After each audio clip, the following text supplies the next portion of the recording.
राग आता मी व्यक्त करू शकतो त्यांच्यावर, मला अधिकार आहे, असं कसं नाही, मी करू शकतो, त्यांना जाऊन भांडू शकतो मी, काय प्रॉब्लेम त्याला. कधी एकत्र येतात कधी बोलतात काही समजतच नाही म्हणे या दोघांचं असं असतं. मी रोष व्यक्त करून त्यांनी रोष करून काही त्याला व्हॅल्यू नसतो. माननीय उद्धवजी ठाकरे साहेब यांचा आदेशचा उमेदवार. ठाकरे गटाच्या शिवसेनेसाठी आज आनंदाचा दिवस आहे, कारण एक नवीन व्हॅन शिवसेनेमध्ये दाखल झालेली आहे आणि त्या व्हॅनचं उद्घाटन माजी खासदार आणि शिवसेनेचे नेते चंद्रकांत खैरे यांच्या हस्ते झाले आहे. आणि ती व्हॅन खरेदी केलेली आहे विधान परिषदेचे विरोधी पक्षनेते अंबादास दानवे यांनी. येणाऱ्या काळामध्ये राज्यभरामध्ये जिथे जिथे दौरे असतील त्या दौऱ्याच्या ठिकाणी, सभेच्या ठिकाणी, कार्यक्रमाच्या ठिकाणी ही कॅराव्हॅन व्हॅनिटी व्हॅन फिरणार आहे आणि सगळ्या शिवसैनिकांसाठी ही एक पर्वणी असणार आहे, म्हणजे सुविधा उपलब्ध करून देणार आहे. पण या दिवशी दोन नेत्यांचं मनोमिलन झालेलं आहे. आठवडाभरापासून त्यांच्यामध्ये सुंदोपसंदी सुरू होती. आपण त्यांच्याकडून जाणून घेऊयात. खैरे साहेब, आज बहुत खुश लग रहे हो. खुश म्हणजे ही व्हॅनिटी व्हॅन जे अंबादास दानवे यांनी निर्माण केलेली आहे आणि त्याचं लोकार्पण माझ्या हाताने केलेलं आहे. अप्रतिम. कारण प्रत्येक वेळेस आम्हा दोघांनाही त्या ठिकाणी ज्यावेळेस उद्धवसाहेब असतील किंवा बाकी अजून इतर मोठे नेते असतील त्यांच्यासाठी आम्हाला व्हॅनिटी व्हॅन ही पुण्याहून इकडून तिकडून बोलवलं होते. कधी कधी खूप अडचण येते आणि त्यामुळे आता ही व्हॅन असल्यामुळे आता संपूर्ण मराठवाड्यात काय कुठेही जर साहेबांचा दौरा असला माननीय उद्धवजींचा तर त्या ठिकाणी ही गाडी जाईल आणि एक सोय झाली ती.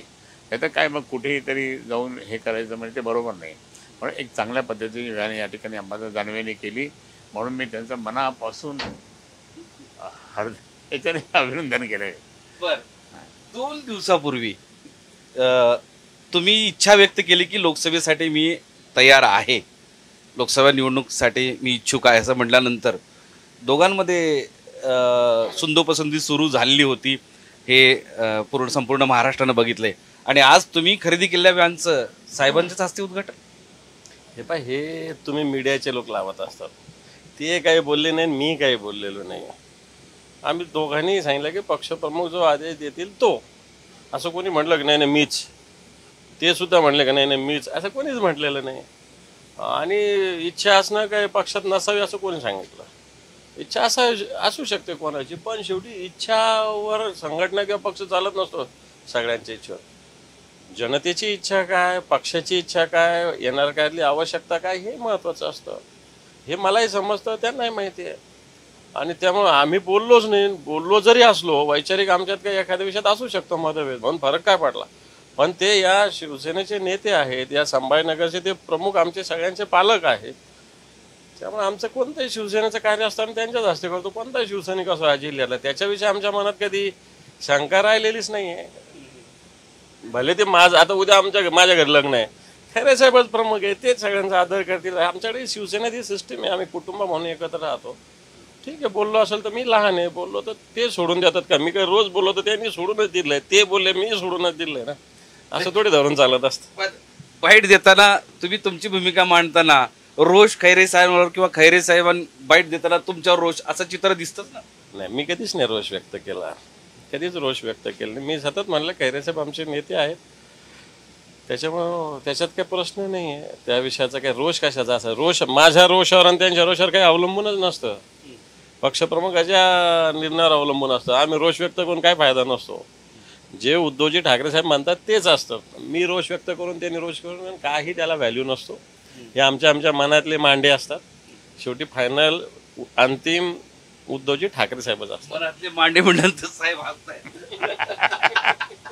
हे बरोबर आहे. म्हणजे असं मनातले हे असतं, बाकी काय नाही. त्या दिवशी राग आला असेल ना, मी इच्छुक आहे म्हटल्यानंतर. नाही असं नाही, राग बी कोणाला येत नाही. आता राग कशात येतो? आमच्या दोघांचा नेहमी सगळे लोक म्हणतात, इव्हन ते विरोधी पक्षात गेले, ते फुटले, इकडे गेले तिकडे गेले, ते म्हणतात अरे हे आता हे कधी एकत्र येतात कधी बोलतात काही समजतच नाही म्हणे या दोघांचं असं असं आहे. आता मला सांगा मग उमेदवार कोण असेल? माननीय उद्धवजी ठाकरे साहेब यांचा आदेशचा उमेदवार. म्हणजे ही सुंदोपसंदी किंवा एकमेकांबद्दलचा राग हा फक्त काही काळापुरता आहे का? अरे मी सांगितलं ना, खैरे साहेब नेते आहेत ना. राग आता मी व्यक्त करू शकतो त्यांच्यावर, मला अधिकार आहे, असं कसं नाही, मी करू शकतो, त्यांना जाऊन भांडू शकतो मी, काय प्रॉब्लेम त्याला. ते थोडी नाही म्हणू शकतात मला, बिलकुल नाही म्हणू शकत. अधिकार आहे आमचा शिवसैनिकाचा, त्याला काय प्रॉब्लेम आहे. पण म्हणून काय आमचे भांडण आहे, संघटना दुसरीकडे असं नाही.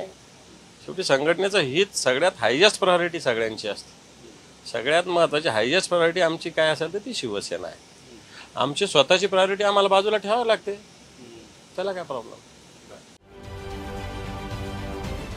महाराष्ट्रातील सर्व बातम्यांचे विश्वासार्ह व्यासपीठ,